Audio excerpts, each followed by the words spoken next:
Good evening everyone, my name is Abhishek और आज के लेक्चर में हम डिस्कस करने वाले हैं वेजिटेबल गार्डन्स के बारे में। गाइस, आप जैसे जानते हो ये हमारा जो हॉर्टिकल्चर है, और अगर मैं मोर प्रिसाइजली बोलूं तो ऑलरीकल्चर का सेकंड लेक्चर है। मैंने फर्स्ट लेक्चर में आपको बताया था कि किस तरीके से हम ऑलरी कल्चर यानी वेजिटेबल कल्टीवेशन और वेजिटेबल एंड फ्लावर कल्टीवेशन को हम पढ़ने वाले हैं। आज के लेक्चर में जैसे मैंने आपको बताया कि ये जो लेक्चर है वो डेडिकेटेड है वेजिटेबल गार्डन्स पे। वेजिटेबल गार्डन्स क्या है? वेजिटेबल कहने का मतलब है, जैसे हम जानते हैं डिफरेंट क्रॉप्स के लिए हम डिफरेंट सीजन्स को फॉलो करते हैं, डिफरेंट हमारा एग्रोक्लाइमेटिक जोन्स है, ठीक है। उसी तरीके से वेजिटेबल को सो करने के लिए, फिर कह सकते हैं वेजिटेबल कल्टीवेशन के लिए बहुत प्रॉपर अरेंजमेंट की नीड होती है। जैसे बहुत ज्यादा विंटर सीजन में वेजिटेबल्स को नहीं लगा सकते, उनको थोड़ा सा हाई टेम्परेचर चाहिए और मतलब बहुत सारे CO2 का कंसेंट्रेशन ज्यादा चाहिए। अब वेजिटेबल को इंडिया में, इवन इन द वर्ल्ड में हम किस किस तरीके से कल्टीवेट करते हैं, इसी सारी चीजों को हम डिस्कस करने वाले हैं आज के लेक्चर में। आप सामने देख रहे हो, मैंने एक पीडीएफ लिया है और पीडीएफ में मैंने इंपॉर्टेंट चीजें मार्क कर दी है। ये जो पीडीएफ है आपको हमारे Telegram channel go for agriculture education पे आपको ये सारी चीजें, ये जो पीडीएफ आपको मिल जाएगी और आप इस पीडीएफ को कंप्लीट भी पढ़ सकते हो। और साथ साथ जो आपको इमेजेस है वहां पे आपको राइट हैंड पे, मेरे राइट हैंड पे आपको स्क्रीन के राइट हैंड पे सारी इमेजेस जो है, चाहे वो किचन गार्डन हो या डिफरेंट टाइप जितने भी फॉर्मेट्स होते हैं हमारे वेजिटेबल गार्डन्स के, उन सारी चीजों को हम डिस्कस करेंगे और आप उसके इमेजेस को भी देख पाओगे। Let's start with the kitchen garden. तो देखिए, किचन गार्डन या फिर न्यूट्रिशन गार्डन क्या है, ठीक है। मैं पहले आपको बता दूं, वेजिटेबल गार्डन बहुत टाइप्स के होते हैं, ठीक है। उनमें से सबसे पहला है किचन गार्डन। किचन गार्डन को हम दूसरे नाम न्यूट्रिशन गार्डन के नाम से भी जानते हैं, ठीक है, या फिर हम इसको होम गार्डन भी कहते हैं। तो किचन गार्डन और होम गार्डन और nutrition garden is primarily intended for continuous supply of fresh vegetable for the family use. तो इंपॉर्टेंट क्या है कि ये फैमिली यूज के लिए है, ठीक है। मतलब हम जो किचन गार्डन बनाते हैं प्रॉपर फैमिली यूज के लिए, कोई कमर्शियल पर्पस नहीं होता है। इसमें फैमिली मेंबर्स ही वर्क करते हैं, ठीक है। और जो एरिया है अपने गार्डन का, यानी जो किचन गार्डन है उसका लेआउट क्या होना चाहिए, उसमें कौन कौन से क्रॉप्स यानी कौन कौन से वेजिटेबल्स लगाने वाले हैं, वो डिपेंड करता है कि आपके एबिलिटी और नेचर ऑफ लैंड पे। हम सारे क्रॉप्स को या फिर सारे वेजिटेबल को सेम लैंड पे नहीं लगा सकते, और हम वैसे भी वेजिटेबल्स को नहीं लगाते हैं जो कि बहुत ज्यादा टाइम लगे, ठीक है। क्योंकि आपके पास आप एक क्रॉप पे बहुत लंबे समय तक एक फील्ड को आप ब्लॉक करके नहीं रख सकते हैं, ठीक है। एक तो ये बेसिक सा चीज हो गया किचन गार्डन के बारे में। आप जो राइट हैंड पे अभी इमेज देख रहे हो, that is a kitchen garden, ठीक है। अगर हम बात करें in urban areas, land is the limiting factor, क्योंकि हम शहर वाले एरिया में अगर देखेंगे तो घर के आसपास में जगह बहुत कम होता है, ठीक है। तो एक लैंड जो एक लिमिटिंग फैक्टर है, and very often crops are raised in limited available area और in the terrace of the building. तो कहने का मतलब है, आप अगर देखोगे अर्बन एरिया में, तो बेसिकली टेरेस में, बिल्डिंग के टेरेस पे, वहां पे या फिर जो छोटे छोटे जो जगह बसते हैं वहां पे भी इसकी कल्टीवेशन की जाती है, ठीक है। That is called a kitchen garden, ठीक है। Cultivation of crops in pots और इन सीमेंट बैग्स। कई बार देखा गया है कि जो हम इन वेजिटेबल को हम कल्टीवेट कर रहे हैं वो सीमेंट के बैग्स में या छोटे छोटे पॉट्स में भी करते हैं। और ये जो सिस्टम है जो वेजिटेबल गार्डन का है वो दोनों जगह पे है, अर्बन और रूरल एरियाज दोनों जगह। लेकिन जो लिमिटेड स्पेस वाली बात हो रही है, जो एरिया जो कम है पॉट्स वगैरह में करना, ये सिटीज के लिए है, ठीक है। अब unique advantage of kitchen garden और होम गार्डन आर, क्या क्या एडवांटेज है हमारे किचन गार्डन बनाने का? हमें ही बनाना चाहिए। हम जो मार्केट से वेजिटेबल्स लाते हैं वो पता नहीं कितने केमिकल डाल के उसको उगाया गया है, कल्टीवेट किया गया है। एटलीस्ट आप बहुत इजी है कल्टीवेशन ऑफ द वेजिटेबल। अगर आप थोड़ा सा टेकिंग केयर करोगे अपने फार्म का, तो आप जो वेजिटेबल्स हैं आप उनको इजिली ग्रो कर सकते हो, ठीक है। अब आपको लग रहा हो सिर्फ इसमें तो फिर फार्मर की नीड नहीं है। अब बात को समझना, हम कॉमर्शियली नहीं लगा सकते हैं, लेकिन अपने सेल्फ यूज के लिए एक छोटा सा किचन गार्डन को संभालना बहुत बड़ी बात नहीं है। अभी जैसे जैसे हम लेक्चर में आगे बढ़ेंगे, थोड़ा सा आज का लेक्चर थोड़ा सा हो सकता है इलैबोरेटिव बड़ा हो, लेकिन आप देखना कि ये इतना काम हम कर सकते हैं। तो सबसे पहले देखते हैं कि इसका एडवांटेज क्या क्या है किचन गार्डन का या फिर होम गार्डन का। पहला, supply fresh fruits and vegetables that is high in nutritive value. दूसरा, supply fruits and vegetable free from toxic chemicals, chemicals भी उसमें बहुत कम होंगे। हेल्प टू सेव एक्सपेंडिचर और purchase of vegetables and economic therapy, economise therapy. कहने का मतलब है कि हमारा जो खर्चा है सब्जियों वगैरह पे और जो हम खरीदने में जो खर्च कर रहे हैं वो भी कम हो जाएगा। Induces children on awareness of the dignity of labour. घर के बच्चों को जो आज खाना फेंक देते हैं, सब्जी फेंक देते हैं, उन्हें ये भी लगेगा, उन्हें भी ये चीज देख के सामने फील होगा कि इनको मतलब कहते हैं ना, वेजिटेबल को लाने में, वेजिटेबल को कल्टीवेट करने में बहुत टाइम लगता है और लेबर लगता है, ठीक है, और टाइम एफर्ट बहुत सारी चीजें लगती है, तो उनके लिए मतलब उनके लिए भी एक मोरल लेसन हो सकता है। Vegetables harvested from the home garden taste better than those purchase from the market. Obvious बात है कि आप उसको ज्यादा केयर करोगे तो आपको जो प्रोड्यूस है वो ज्यादा बेटर मिलेगा। सो वेजिटेबल जो हार्वेस्ट करते हो अपने गार्डन से वो ज्यादा टेस्टियर होता है, मतलब ज्यादा टेस्टी होता है। अब साइट सिलेक्शन के बारे में अगर हम बात करें तो usually kitchen garden established in the backyard of the house near water source in an open area receiving plenty of sunlight, ठीक है। तो हम किचन गार्डन वहीं करते हैं जहां पे आपको प्रॉपरली लाइट अवेलेबल हो और मतलब वाटर सोर्स के नियर हो। Size and the shape of vegetable garden depends on the ability of land, number of persons in the family. बहुत बड़ा तो हम ऑब्वियसली बहुत बड़े लैंड को तो यूज नहीं करेंगे किचन गार्डन में अगर आपके घर में ही 3 से 4 लोग हैं, ठीक है। सो डिपेंड करता है साइज, ठीक है, and availability for its care, मतलब आप कितने देर तक उसका केयर कर रहे हो उस पर डिपेंड करता है हमारे size and shape of the vegetable garden. Nearly 5 cents of land. 5 cents कहने का मतलब है 200 meter square is sufficient to provide vegetables throughout the year for a family consisting of 5 members. अगर एक छोटी फैमिली है जिनमें 5 मेंबर्स ही हैं, सो उसमें 200 मीटर स्क्वायर का एक छोटा सा वेजिटेबल गार्डन उनको साल भर सब्जियां दे सकता है। A rectangular garden is preferred to a square plot. आप इस बात को थोड़ा समझना, स्क्वायर प्लॉट से ज्यादा प्रेफर किया जाता है कि रेक्टेंगुलर गार्डन ही हम बनाएं। अब रीजन क्या है, अब बात को समझना, मैं आपको बताता हूं, वेट अ सेकेंड। देखो क्या होता है कि अगर हम अपना लेआउट जो है वो अगर इस तरीके का रखते हैं, ठीक है, रेक्टेंगुलर, ठीक है, तो एरिया जो है अगर इस तरीके तरफ से अगर सन है तो सनलाइट क्या आएगा, बहुत एरिया पे पड़ेगा, ठीक है, मतलब बहुत सारे क्रॉप्स को यानी कह सकते हैं लाइट जो है वो प्रॉपर मिलेगी। और अगर इस तरीके का प्लॉट रखते हैं तो जो लाइट अगर इस साइड से आ रहा है तो प्रॉपर लाइट नहीं मिलेगा, बहुत सारे क्रॉप्स जो है वो शेड में भी जाएंगे। सो जनरली अगर हम बात करें तो किस तरीके को हम प्रेफर करते हैं, हम प्रेफर करते हैं रेक्टेंगुलर गार्डन्स, ठीक है, ओवर दी स्क्वायर गार्डन्स, ठीक है। ये एक छोटी सी बात थी, मे बी आपको समझ में आ गया होगा। So let's move to the next part. So हमने लेआउट के बारे में बात किया, अच्छा हमने पहले साइट सिलेक्शन इसके बारे में बात किया। नेक्स्ट बात करते हैं लेआउट के बारे में। Layout of the garden and the selection of the crop suited for each season depends on agroclimatic conditions prevailing in the area. अब एग्रोक्लाइमेटिक कंडीशन भी इंपॉर्टेंट है।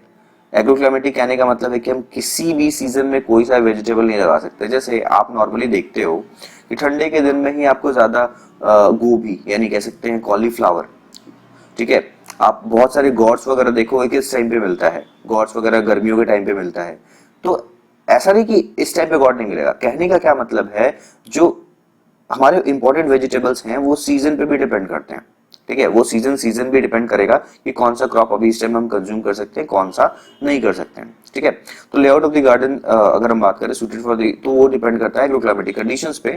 Depending on the climatic and seasonal changes modifications are to be done, ठीक है। अगर perennial, जैसे अगर हम बात करें लेआउट में क्या करना है, तो perennial vegetables like drumsticks, ठीक है, curry leaf and bilimbi should be allotted to the one side of the, धीरे धीरे सारे करके इन सारे क्रॉप्स को हम पढ़ने वाले हैं। सो पेरेनियल वेजिटेबल जैसे ड्रम स्टिक्स हो गए, उनको हम one side of the garden लगाते हैं, सो दे में neither said the remaining parts. और कहने का मतलब है कि ये रहा एक बीच का पार्ट, ठीक है, बात को समझना, ये रहा एक प्लॉट, अगर हम बीच में अगर लगा देंगे क्रॉप्स को, तो बीच में लगाने से क्या होगा कि जो नियर बाई प्लांट्स होंगे वो क्या आ जाएंगे, शेड में आ जाएंगे।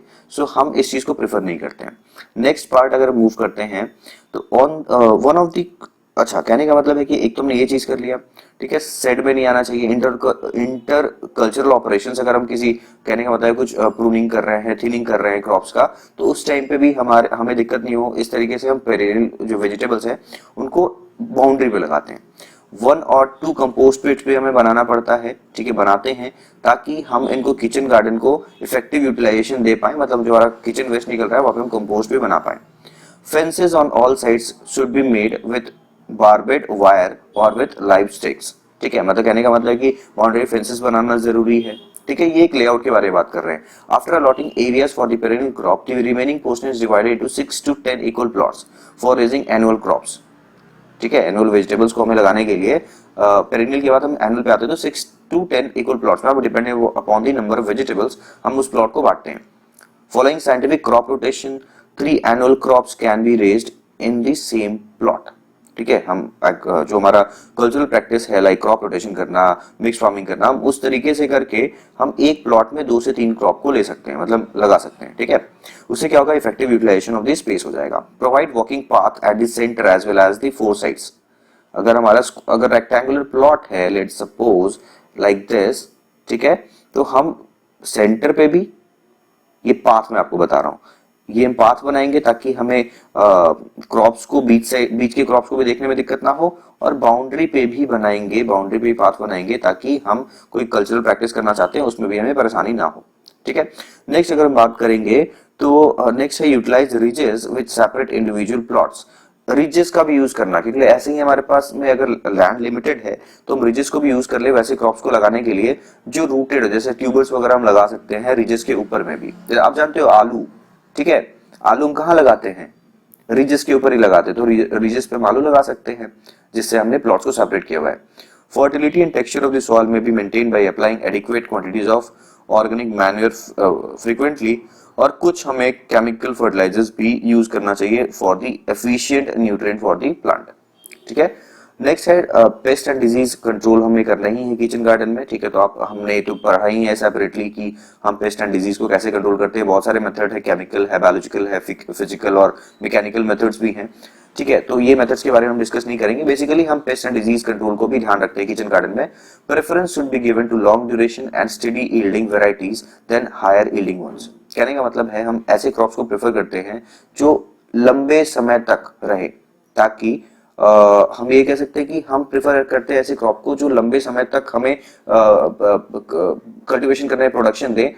ये ना हो कि हमें सिर्फ हाई यील्ड दे एक टाइम पे, मतलब हमें हो सकता है कि हम 6 मंथ में थोड़ा थोड़ा करके क्रॉप ले, वो ज्यादा बेटर है, या फिर हम ये, आप खुद सोच के देखो, ये ज्यादा बेटर है कि कोई क्रॉप हमें थोड़ा थोड़ा करके 6 मंथ तक हमें खाना दे या फिर वेजिटेबल दे, और कोई क्रॉप है जो 3rd मंथ पे आके उसने दे दिया सारा ईल्ड और उसके बाद से हमारा प्लॉट खाली हो गया। ठीक है, तो बेसिकली जो प्रेफरेंस है वो दिया जाता है कि स्लो एंड स्टीडी जो ईल्ड है वैरायटी उनका यूज करना। ठीक है, क्रॉप अरेंजमेंट के बारे में बात करें तो आइडियल टाइम ऑफ प्लांटिंग और सीजन, हम ध्यान रखना है कि क्रॉप अरेंजमेंट जो है वो, हम कहने का मतलब है कि हम जो अलॉट कर रहे हैं क्रॉप को जब अपने अपने प्लॉट में, तो आइडियल टाइम ऑफ प्लांटिंग और सीजन उन सारी चीजों को कंसीडर करके करना है। ठीक है, बी हाइव भी हम लगा सकते हैं अपने किचन गार्डन में, ताकि उससे क्या होगा, बी हाइव हमें पता है बी रहेंगी और bee are the important pollinators for the crops, तो बी हाइव भी हम अपने किचन गार्डन में लगा सकते हैं एक। ठीक है, ओके, सो यहाँ पे आपको एक टेबल दिख रहा है जहाँ पे आप देखो ये टेबल है जिसमें कुछ इंपॉर्टेंट क्रॉप्स दिए गए हैं जो कब हम लगा सकते हैं। ठीक है, तो इसको आपको याद नहीं करना है, बस फॉर एन एग्जाम्पल आप देख सकते हो कि देखो, for the time span May to June, ठीक है, और 2 सितंबर टू अक्टूबर। ठीक है, सितंबर टू अक्टूबर, 2 दिसंबर टू जनवरी, और जनवरी टू मई जून वापस से अगर हम बात करें तो ये कुछ एनुअल क्रॉप्स हैं। बिटर गाउट्स हो गए, ब्रिंजल हो गया, चिली हो गया। ठीक है, ये सबसे लेफ्ट हैंड कॉर्नर पे दोस्तों ये जो टेबल है आप पीडीएफ से पढ़ लेना। सो यहाँ पे बस एग्जांपल्स दिए गए हैं annual crops, perennial crops and inter crops in the perennial plots. ठीक है, बॉर्डर पे भी हमने बात किया, फेंसेस के लिए हम पेरिनियल्स यूज कर सकते हैं, हम जानते हैं फेंसेस तो बाउंड्री पे ही होता है और बाउंड्री पे हमें पेरिनियल क्रॉप्स ही लगाना है। सो यहाँ पे बहुत सारे एग्जांपल्स दिए गए हैं, आप इनको पढ़ लेना अगर आपको लगता है कि इंपॉर्टेंट है, लेकिन ये इंपॉर्टेंट नहीं है। आपको जनरली हम सिंगल जब क्रॉप्स पढ़ेंगे ना तो ये सारी चीजें बहुत क्लियर हो जाएंगी हर क्रॉप के बारे में। सो बहुत इंपॉर्टेंट नहीं है, लेकिन आप इस टेबल को स्किप नहीं करना, आप इस टेबल को पढ़ के जाओगे। ठीक है, नेक्स्ट मूव करते हैं। पहला था वेजिटेबल गार्डन, पहला था kitchen garden, second is the market garden. Market garden क्या है? Market garden are established within 15 to 20 kilometre of the city to supply fresh vegetable to the nearby local market. ठीक है, मतलब इसका जो main है commercially हम इसको यूज करते हैं और लोकल मार्केट में सप्लाई के लिए हम इसका एस्टैब्लिशमेंट करते हैं 1520 kilometre away from the city for the supply of the fresh vegetables. Cropping pattern in the market garden depends on the demands of the local market. Obvious है कि क्या डिमांड है, किस वेजिटेबल का डिमांड है, उस पे ही उसको क्या करने वाले हैं, वेजिटेबल को लगाने वाले हैं। ठीक है, High cost of the land and labor is compensated by high price of produce and low transport cost and availability of the municipal compost। कहने का मतलब है कि यहाँ पे हम high cost of the land को कैसे कंपनसेट करते हैं, थोड़े से प्रोड्यूस के लिए ज्यादा चार्ज करते हैं फॉर दी सिटीज। सिटीज में आप देखोगे, जो अगर हम गांव में देखें, अगर हमें आलू अगर कम दाम पे मिल जाएगा तो टाउन में या फिर सिटीज में वो ज्यादा मिलता है, ज्यादा दाम लगता है हमें, ठीक है। Market vegetables gardens are big cities are on verge of extinction, ठीक है। तो मार्केट वेजिटेबल गार्डन्स जो हैं बड़े बड़े सिटीज में वो अब खत्म हो रहे हैं, तो मॉल का सिस्टम आ गया कि वहीं पे सारी चीजें हो रही है। लेकिन ऐसा नहीं कि कंप्लीटली हमने मॉल्स और बड़े बड़े क्या कह सकते हैं कॉम्प्लेक्सेस में ही हमें सिर्फ सारी चीजें मिल रही। कहने का मतलब है कि अब जो ट्रांसपोर्ट फैसिलिटीज जो है ना वो बहुत अच्छी हो गई, तो हम दूर दूर से भी हम मंगाने लग गए हैं। सो अब जो कहते हैं सिटीज में जो कनेक्टिविटी है सिटीज की, वो ट्रांसपोर्टेशन की बहुत अच्छी हो गई है। सो अब हम प्रेफर नहीं करते हैं कि kitchen garden sorry market vegetables जो है, मार्केट वेजिटेबल गार्डन जो है वो सिटीज के आसपास हो, ठीक है। So this is the basic of the market garden. आप जो राइट हैंड पे देख रहे हो that is the market garden, ठीक है, ये एक मार्केट गार्डन है। Next moving to the truck gardens. Truck garden क्या है? Truck gardens are usually established in the rural areas for supplying a few vegetable crops to the distinct market, ठीक है। Relatively cheap labour and land mechanical cultivation and high yielding result in low production cost in truck garden. कहने का मतलब है relatively अगर हम बात करें अदर मेथड से, सो चीप लेबर, यहाँ पे लेबर भी सस्ते मिल जाते हैं, गांव वाला एरिया है, ठीक है। लैंड भी हमें मिल जाता है चीप, ठीक है। मैकेनिकल कल्टीवेशन जो है, यानी कहने का मतलब है हम बहुत ज्यादा मशीन्स वगैरह जो है मतलब बहुत ज्यादा महंगी मशीन्स तो ये नहीं यूज करेंगे, गांव लेवल पे जो भी मशीन्स हैं वो भी इजीली अवेलेबल हो जाती हैं। सो इसमें हमें रिजल्ट भी ज्यादा मिलता है और जो हमारा इनपुट है वो भी क्या होता है, कम होता है, मतलब प्रोडक्शन कॉस्ट ओवरऑल जो हमारा है वो कम पड़ता है। Next moving to the vegetable garden for processing. ये ऐसा नहीं है कि गार्डन्स खत्म हो गए। अब नेक्स्ट है कि ये ऐसा वेजिटेबल गार्डन है उनमें वही क्रॉप्स लगाई जाती है जिनका प्रोसेस हमें करना है, ठीक है। Vegetables like tomatoes, pea, potatoes, ठीक है, ब्रोकली, स्पिनच, बहुत सारे हैं, ठीक है। Onions are utilized by processing industries for canning, dehydration, freezing, pickle बनाने के लिए, ठीक है, making other process products for developed countries या फिर इन दी डेवलप्ड कंट्रीज। तो ये जो वेजिटेबल गार्डन्स हैं वो प्रोसेसिंग के लिए ही मेनली बनाया गया। तो इनको कहाँ एस्टेब्लिश करेंगे? जहां पे अच्छी अच्छी कंपनीज के क्या हो, फैक्ट्रीज हो। तो vegetable gardens are established near processing factories, मतलब ये जो वेजिटेबल गार्डन्स है प्रोसेसिंग वाले, इनको वहीं पे एस्टेब्लिश करते हैं जहाँ पे प्रोसेसिंग फैक्ट्रीज हैं। अगर हम बात करें इस टाइप के जो फैक्ट्रीज हैं वो पंजाब में पाए जाते हैं, ठीक है। बेसिकली जैसे टोमेटो केचप के लिए हो गया, ठीक है। लेकिन इसमें क्या है इंपॉर्टेंट बात कि इसके लिए ऐसे गार्डन्स के लिए पहले ही एग्रीमेंट हो जाती है कंपनीज के साथ में। आपने जैसे लेस का भी सुना होगा, ठीक है। लेस एक अपना पेटेंट भी हार चुका है अपने एक आलू के वैरायटी पे, यानी पोटैटो जो वैरायटी है उसके उसका पेटेंट जो है उनका कुछ इशू हुआ था। सो उन्होंने अपना मतलब एक जो पोटैटो वैरायटी है या फिर उनका जो अपना स्पेशल कल्टीवार है उसका भी पेटेंट वो हार गए। तो आपने सुना होगा। तो कहने का मतलब है कि जैसे लेज है अपने फार्मर्स को उन्होंने क्या दिया कि हमें इस टाइप के ये चाहिए, हम आपको आलू के सीड्स देंगे, आपको प्रॉपर्ली इसको कल्टीवेट करना है, दो standard quality for our chips. तो वो क्या हो गया, vegetable garden for the processing वाला कंसेप्ट है वहां पे।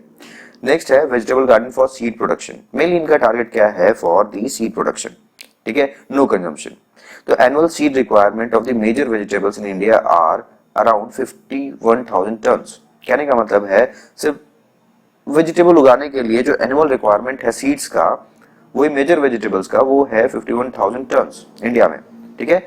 होम सेफ सीड्स कहने का मतलब अब इसमें भी फार्मर्स हैं। अब ऐसा तो नहीं कि हर बार वो मार्केट से जब तक वायबिलिटी उसकी बहुत खराब नहीं हो जाती है, प्रोडक्शन ज्यादा डिग्रेड नहीं हो जाता है, तब तक मतलब ईल्ड जब तक सीड का बहुत डिग्रेड नहीं हो जाता है तब तक फार्मर नहीं जाते हैं खरीदने के लिए। तो वो सीड्स क्या करते हैं, अपने ही फार्म में से 10% जो क्रॉप है उनको नहीं हार्वेस्ट करते हैं, उनको फ्लावरिंग स्टेज तक छोड़ देते हैं और उसके बाद उसके सीड्स को कल्टीवेट कर लेते हैं, ठीक है। उनको मतलब सीड्स को सेव कर लेते हैं। That is called home saved seed of the farmers. और मोस्टली जो हमारा रिक्वायरमेंट है सीड का, ये जो 51,000 टन्स लिखा है वो मीट हो जाता है बेसिकली इन्हीं फार्मर्स के वजह से, ठीक है।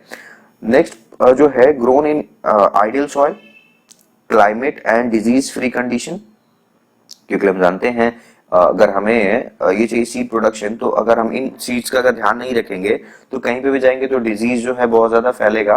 तो हमें आइडियल सॉइल चाहिए होता है क्लाइमेट और डिजीज फ्री कंडीशंस में इन सीड प्रोडक्शन के लिए हम इन वेजिटेबल गार्डन्स को लगाते हैं। स्पेसिफाइड आइसोलेशन डिस्टेंस, अगर हमने दो वैरायटीज भी लगाई है सेम क्रॉप की तो उनके भी बीच में जो आइसोलेशन डिस्टेंस है वो बहुत बढ़िया मेंटेन किया जाता है। टाइमली इंस्पेक्शन होता है वहाँ पे। Handling of the seed crops, मतलब उसमें क्यूरिंग करते हैं, थ्रेसिंग करते हैं, क्लीनिंग करते हैं, उनके पैकेजिंग में, स्टोरेज में, मतलब बहुत ही स्पेशलाइज्ड जॉब है। तो ये एक विलेज लेवल पे चीजें नहीं होती है, इसके लिए थोड़ा सा हमें नॉलेज, मतलब कह सकते हैं टेक्निकल नॉलेज या फिर core knowledge for the seed production, ठीक है, ये हमें नीड होता है। और लास्ट जो है हमें ये ध्यान रखना होता है कि सीड बॉर्न डिजीज जो है बेसिकली ये ना ट्रांसपोर्ट हो जाए, मतलब जो सीड्स हमने फाइनली प्रोड्यूस कर लिया उस सीड में कोई डिजीज ना रह जाए, इस चीज का स्पेसिफिक वो लोग ध्यान रखते हैं, ठीक है। तो ये इनके कुछ हमने पढ़े हैं वेजिटेबल गार्डन्स के नॉर्मल कंडीशंस या फिर नॉर्मल पैटर्न्स जो फॉलो किया जाता है। अब special system for vegetable farming क्या है? जैसे vegetables are cultivated during specific seasons in areas where soil and climatic conditions are ideal and water available is plenty, ठीक है।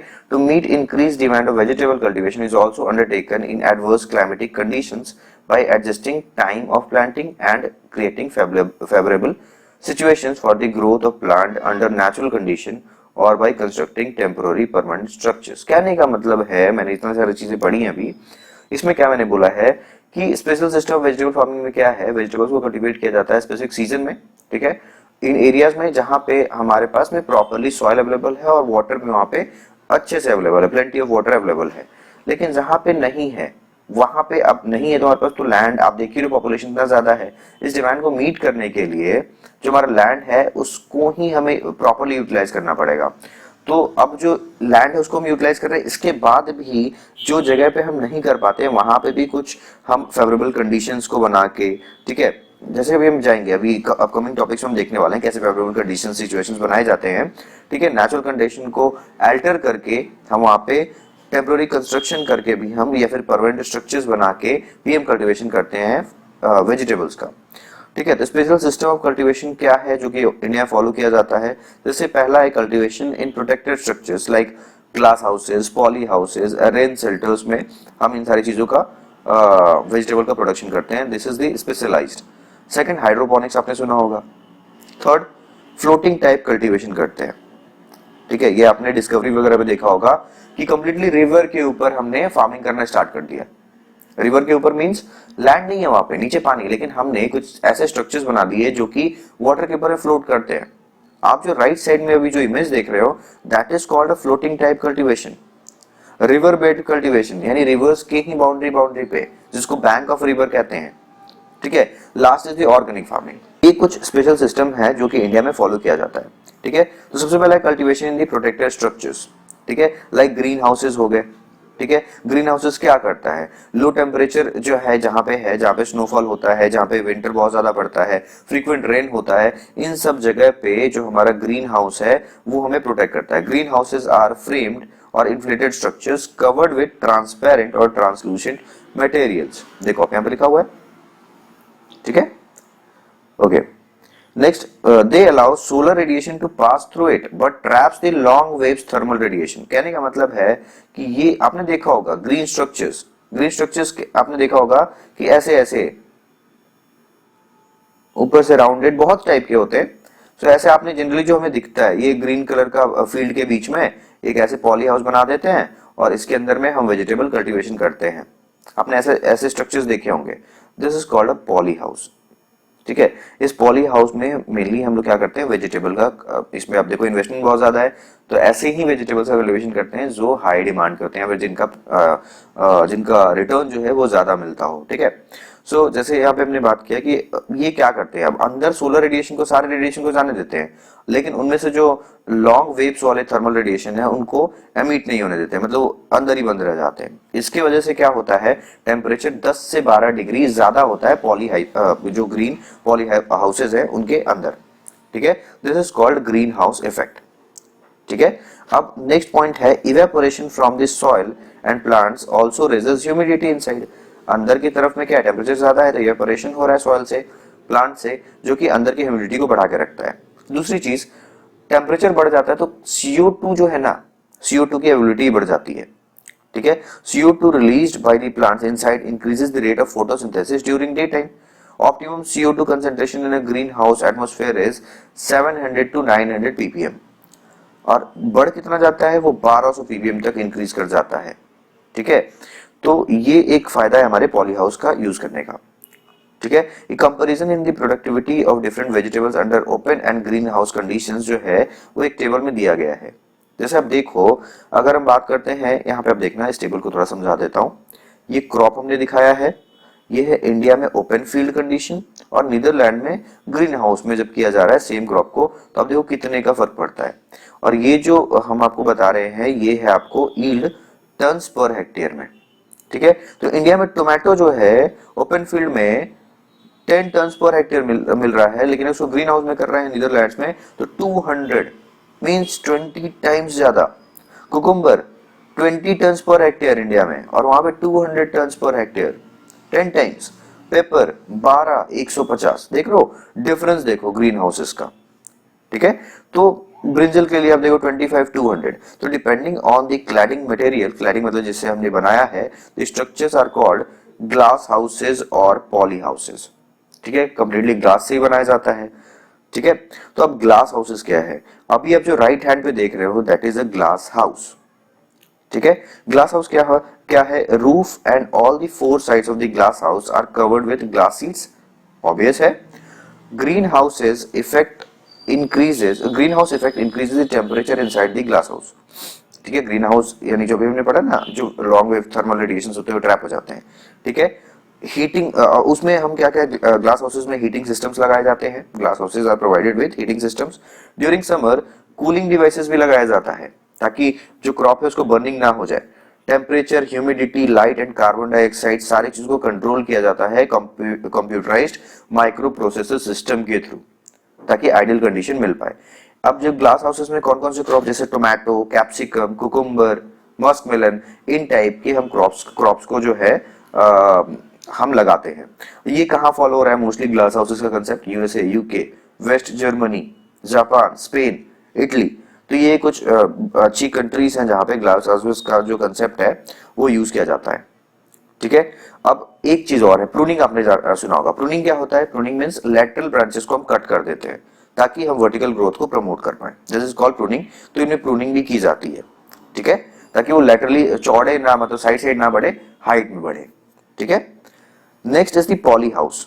पॉली हाउस क्या है, इज पेट्रोकेमिकल और प्लास्टिक लेड रिप्लेसमेंट। अब glass तो बहुत कॉस्टली है, टूट भी सकता है, तो इसलिए हम पेट्रोकेमिकल से और प्लास्टिक के लेयर से हम ग्लास को रिप्लेस कर देते हैं।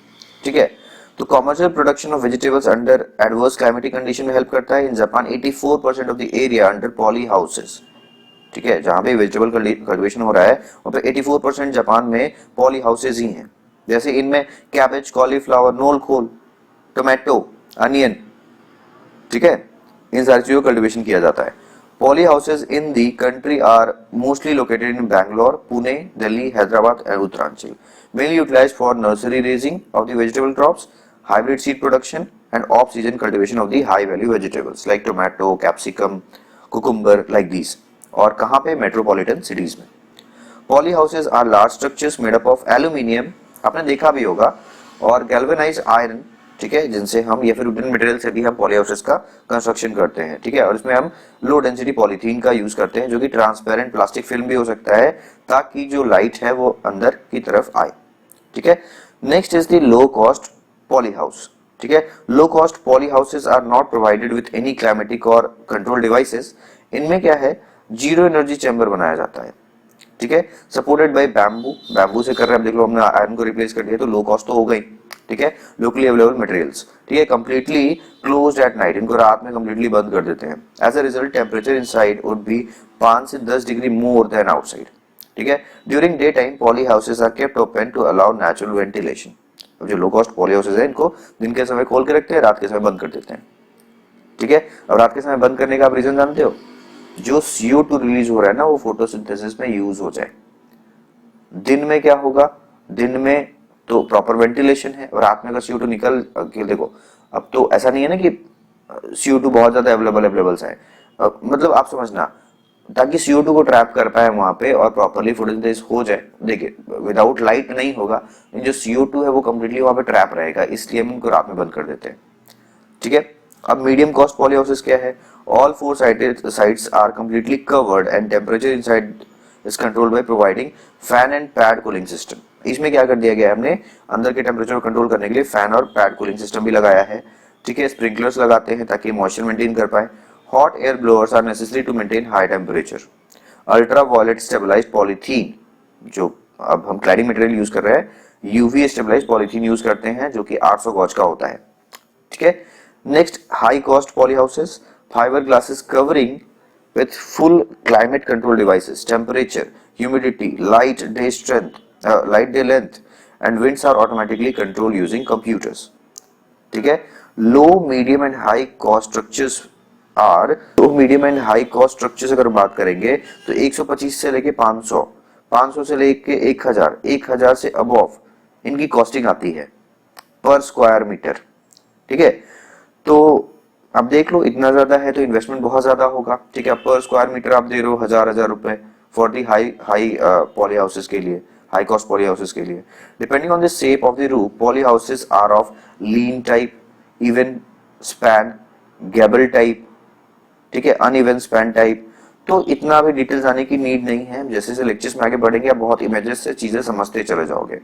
ठीक है। लेकिन जो मोस्टली आपने देखा होगा, आपने राउंड देखा है, सेमी राउंड टाइप का ऊपर में देखा है ना, that is called Quonset type. ठीक है। पॉली हाउस है mostly of Quonset type in which roof is semi round, covered by UV stabilised polythene sheets, जिनका एक डायमेंशन भी हमने मेंशन किया है यहाँ पे, ये रहा इसका डायमेंशन। ठीक है। बहुत इंपॉर्टेंट नहीं है, सो आप इस पे नहीं भी ध्यान दोगे तो चलेगा। नेक्स्ट मूव करते हैं, जिसे आप देखो, this is a poly house, आपने ये देखा भी होगा। इसमें हमने वेजिटेबल को क्या किया है, कल्टीवेट किया है। Even span type is with roof slopes of equal width slanting uniformly to the either side. कहने का मतलब है कि ये कुछ होता है इवन स्पैन टाइप, अगर हम बात करेंगे तो roof slopes of equal width, ये देखो कुछ ऐसा होता है, मतलब एक साइड से कुछ ऐसा स्लैंटिंग टाइप, अगर ऊपर जो टॉप होता है उनका ऐसा होता है। ठीक है। तो आप ये देखो, tomato cultivation under the shade net. Next is the rain shelters, इनका प्रॉपरली फंक्शन ही क्या है, रेन से बचाना। ठीक है। Naturally ventilated low cost green house to protect plants from the direct rain. ठीक है। मोस्ट सूटेड प्रोटेक्टेड स्ट्रक्चर्स, ठीक है, in high rainfall states like Assam and Kerala. UV stabilized low density polythene का यूज किया जाता है। साइड्स आर फुली ओपन, सिर्फ ऊपर से टॉप से, ताकि रेन से बचे, साइड से कंप्लीटली ओपन है। High initial investment, nearly 50% of the cost of protected cultivation is for structure alone. ठीक है। इस प्रोटेक्टेड कल्टीवेशन का आधा कॉस्ट तो सिर्फ इनके स्ट्रक्चर्स पे चला जाता है। Maintenance cost is fully automatic structures also high, maintenance cost भी ज्यादा है। ठीक है। तो ये एक पॉली हाउस का कंसेप्ट है। Next is trench cultivation. Trench मतलब गड्ढा बना के कल्टीवेशन करना। तो आप जो राइट साइड पे अभी इमेज देख रहे हो, that is called a trench cultivation. Vegetable cultivation is impossible at sub-zero winters temperature of high altitude places. Trench cultivation वहां किया जाता है जहां पे सब जीरो टेम्परेचर होता है। तो trench cultivation, otherwise called the underground green house technology, is a simple economically viable technology for growing vegetables during winter. अब ये जैसे इतना ठंडा जहां पड़ रहा है, जैसे लद्दाख हो गया, ले रीजन हो गया, हिमाचल प्रदेश है, ठीक है, जम्मू कश्मीर का जो कुछ रीजन है वहां पे, जहां पे हम 12 मंथ में से वेजिटेबल प्रोडक्शन कर सकते हैं 3 से 8 महीने तक। ठीक है। अब लेंथ वगैरह डायमेंशन मेंशन किया गया है, बहुत इंपॉर्टेंट नहीं है, आप इसको पढ़ लेना। ठीक है। अब इसमें क्या करते हैं, जो हमने बना लिया डायमेंशन करके, जो भी बना लिया है, जो डायमेंशन मेंशन है, फिल्ड बाय द फर्टाइल, अब नीचे का हमने डिगिंग कर लिया ना, तो fertile surface of the soil up to a height of 30 centimetre, base को हम 30 सेंटीमीटर हाइट तक फर्टाइल सरफेस सॉइल से हम भर देते हैं। ठीक है। Next, poles are used to hold polythene sheets over trench. Poles का यूज करेंगे ताकि जो हमारा पॉलीथीन सीड्स है उसको हम होल्ड कर पाए। ठीक है। Next is the tunnels. Tunnels is used for initiating early germination of different summer crops like cooker bits. तो टनल्स का हम बेसिकली समर क्रॉप्स के लिए यूज करते हैं। Plastic tunnels are extensively used for cold desert of the Ladakh for raising vegetable nursery and to obtain early crops. ठीक है। आपने देखा होगा टनल्स का भी, मैं यहाँ पे जो राइट साइड में अभी आप देख रहे हो image, that is of a tunnel cultivation. ठीक है। Hot beds and cold frames बनाते हैं, ठीक है। Structures like hot beds and cold frames are used for growing vegetables in winters, नाम से ही समझ में आ रहा है। These beds provide an early start for crop like tomato, cucumber, ठीक है। Hot frames can be made of wood, cement और brick stone is prepared above the ground, ठीक है। आर्टिफिशियल हीटिंग जो होता है इसमें हमें करना होता है, ठीक है। आप जो राइट साइड में जो इमेज देख रहे हो that is of hot bed और एंड कोल्ड फ्रेम्स, ठीक है।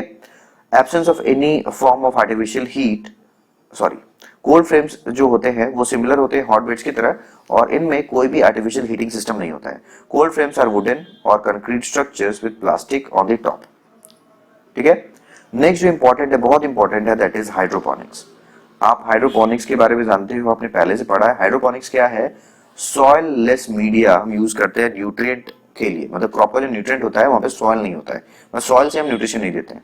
Hydroponic is a technique of growing crops in soil less media using nutrient solutions. Area where soil is lacking or soil is present but contaminated with disease causing organisms or toxic substances. इस technology को हम use करते हैं for growing high value vegetables like tomato, capsicum, lettuce, ठीक है। बहुत सारे ऐसे क्रॉप्स को जो हमें हाई इकोनॉमिक आउटपुट देंगे उनके लिए हम यूज करते हैं, ठीक है। इसमें इन्वेस्टमेंट बहुत ज्यादा है, ठीक है। रूट्स इधर क्या करते हैं हम, रूट्स ऑफ द प्लांट जो होते हैं वो फ्लोट करते रहते हैं न्यूट्रिएंट सॉल्यूशन में और कंप्लीटली जो न्यूट्रिएंट सॉल्यूशन है वो फ्लो करता रहता है, ठीक है। इसीलिए हम इसमें एजिटेटर भी लगाते हैं, ठीक है। अभी जो आप इमेज देख रहे हो that is of A hydroponics, ठीक है। तो defence research laboratory Haldwani in Uttaranchal had made an extensive work on the hydroponics and suggested that the following models of hydroponic system, ठीक है। तो basic component of hydroponic system क्या होता है? एक सोलो फाइबर ग्लास ट्रेज होनी चाहिए, ठीक है। प्लास्टिक ट्रेज जिनका डायमेंशन दिया गया है, ठीक है, जिनमें हम प्लांट्स को ग्रो करेंगे, ठीक है। एक कलेक्शन टैंक जिसमें न्यूट्रिएंट सॉल्यूशन को हम रखने वाले हैं। थर्ड, पंप होना चाहिए विच सर्कुलेट करेगा न्यूट्रिएंट सॉल्यूशन को, जो लगातार सर्कुलेट करता रहे, ठीक है। ओके, और next is the subsequent timer for control of operation. और हमें एजिटेटर चाहिए ताकि हम पॉलीथीन ट्यूब को रिजर्वायर तक एजिटेट करवाए, हम कह सकते हैं कि न्यूट्रिएंट सॉल्यूशन को एरेट कर पाए, ठीक है। एरेटर चाहिए, सॉरी एजिटेटर नहीं, एरेटर चाहिए ताकि हम प्रॉपर्ली उनमें एयर भी देते रहे। रूट्स को जो है एयर भी चाहिए, ऑक्सीजन भी चाहिए, ठीक है। नेक्स्ट अगर हम बात करें तो इसमें टेबल एक हमें बताया गया है जिसमें डिफरेंट सॉल्ट्स ऑफ न्यूट्रिएंट का कंसंट्रेशन दिया गया है हाइड्रोपोनिक सिस्टम का। सो आप में देख लो क्या क्या हम न्यूट्रिशन में देते हैं, ठीक है। ऑब्वियस है एनपीके तो देना ही देना है, यहाँ पे कंसेंट्रेशन भी उनके मार्क किए गए हैं और डिफरेंट डिफरेंट सॉल्ट्स को बताए गए हैं। तो आप इसको देख सकते हो, बहुत सारे सॉल्ट्स हैं। सो इसमें हम दे रहे हैं आयरन दे रहे हैं, molybdenum, boron, zinc, copper, manganese, sulphate ion, magnesium, potassium, phosphate ion, calcium, nitrate. तो इन सारे हम न्यूट्रिएंट्स को देते हैं प्लांट को, ठीक है, मतलब इन दी न्यूट्रिएंट मीडिया, ठीक है। सो अगर हम बात करें तो फ्लोटिंग गार्डन्स का भी कंसेप्ट है, ठीक है। फ्लोटिंग गार्डन्स जैसे मैंने आपको बताया, जो मैंने डिस्कवरी वाली बात करी कि जहां पे लैंड कंप्लीटली नहीं है वहां पे फ्लोटिंग स्ट्रक्चर्स बनाते हैं और उनके ऊपर में कल्टीवेशन करते हैं। नेक्स्ट अगर हम बात करें तो cultivation of vegetables in the river bed, जिसको नदी का दियारा कहते हैं ना, दियारा लैंड्स, ठीक है। यूपी बिहार में, मैं बिहार से हूँ तो मुझे पता है जो नदी का दियारा होता है, जो नदी के जस्ट किनारे वाला जो जमीन होता है उसको हम लोग कहते हैं दियारा लैंड, वहां पे भी कल्टीवेशन किया जाता है। तो जनरली जमुना, गंगा, गोमती रिवर हो गई, सरयू नदी हो गई, उनके हम बाउंड्रीज पे करते हैं। इसमें क्या कल्टीवेशन करते हैं क्रॉप्स का। इनमें बेसिकली क्या होता है कि हर साल नया सॉइल आ जाता है। तो नया सॉइल आने का मतलब है कि न्यूट्रिशन खुद ही नदी के वजह से बह के चला आता है। तो इनमें बॉटल गाउट्स, एस गाउट, ठीक है, परवल जिसको हम पटल के भी नाम से जानते हैं, ठीक है, पंपकिन, इन सब चीजों को ग्रो करते हैं। देखिए बहुत नोट्स है, आप इंपॉर्टेंट जो चीजें हैं मैं आपको डिस्कस कर रहा हूँ कि क्या होता है। आप इसको हम ऐसे देखिए, बहुत सारे लेक्चर्स कवर करने वाले हैं तो वहां पे तो कवर करेंगे, सारी चीजें आएंगी थोड़ी थोड़ी, कहीं ना कहीं हमें मिल जाएगा। लेकिन ये आप एक बार पीडीएफ को जरूर पढ़ लेना ताकि आपको जो बेसिक है वो समझ में आए। बाकी जो मुझे इंपॉर्टेंट लगता है मैंने पीडीएफ से आपके साथ में डिस्कशन किया है, ठीक है। सो नेक्स्ट बात करते हैं, last is the organic farming. Organic farming आपको पता है द बेसिक प्रिंसिपल जो है ऑर्गेनिक फार्मिंग में फॉलो किया जाता है, जहां पे मिनिमम यूज या फिर कह सकते हैं no use of the chemical fertilizers, ठीक है। ऑर्गेनिक फार्मिंग एक कोर्स है जो कि आपको एक हम कोर्स में पढ़ाएंगे भी, और डिफरेंट क्रॉप्स के लिए ऑर्गेनिक फार्मिंग, मतलब जिस क्रॉप में ऑर्गेनिक फार्मिंग की जा रही है आज के दिन पे, आप जानते हो ऑर्गेनिक पोटैटो मिलता है, ऑर्गेनिक ब्रिंजल मिलता है, तो हम जब इन वेजिटेबल्स के बारे में पढ़ेंगे तो वहां पे भी ऑर्गेनिक फार्मिंग और दोज क्रॉप्स को हम डिस्कस करने वाले हैं। सो गाइज, आई होप आपको आज का लेक्चर समझ में आया होगा। आज का लेक्चर लेंदी है, आई नो, लेकिन जो लेक्चर है बहुत बेसिक था, और मेरा टारगेट था कि एक लेक्चर में आपको जो वेजिटेबल गार्डन्स है उसका एक ओवरव्यू दे दिया जाए। सो मैंने आपको बता दिया है। सो आप एक बार इस पीडीएफ को पढ़ो, और मैंने आपके सामने 5 क्वेश्चंस रखे हैं। इस वीडियो को देखने के बाद अगर आप कोशिश करना कि आप इस लेक्चर को या फिर इस 5 क्वेश्चंस को आप अटेम्प्ट कर पा रहे हो कि नहीं, और मैं चाहूंगा कि इन सारे क्वेश्चंस के आप आंसर जो वीडियो के कंप्लीट होने पे आप हमारे कमेंट सेक्शन में जरूर दें, ताकि जिन बच्चों को नहीं पता है उन बच्चों को भी पता लग जाए, और अगर आपका आंसर करेक्ट होगा तो मैं वहां पे आपको आपके कमेंट को हर्ट दे दूंगा, ताकि दूसरे बच्चों को समझ में आ जाए कि आपका जो आंसर है that is correct. So guys, thanks for watching go for agriculture education. अगर आपको ये लेक्चर अच्छा लगा है तो अपने फ्रेंड्स के साथ शेयर कीजिए, और मिलते हैं नेक्स्ट लेक्चर में। Bye bye.